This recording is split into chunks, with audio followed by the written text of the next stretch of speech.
الهدايا فيها مشكله كبيره او فيها نقطه كده نمارك عليها كده حته. طب لو الهدايا دي لو عمل حاجه هديله هديه، هل كده انا بعمل له رشوه؟ عشان ده توكسيك فريم برضه موجود.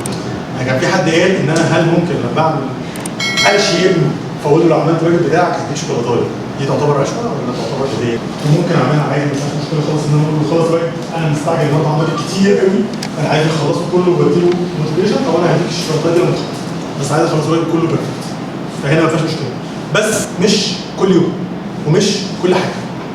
وممكن ابتدي اعمل حاجات اللي هي ما اقولوش يعني خلص وخد، لان ده النوع اللي بيحب الهدايا هو عايز كده اصلا، فهو انا لازم اهديها له، بس ما اجيبهالوش من ناحيه كده عشان ما يتعودش الحاجه مقابل حاجه. النقطه دي لازم نوظف منها كويس قوي بالذات في الاطفال اللي لغه الاب بتاعتهم الهدايا.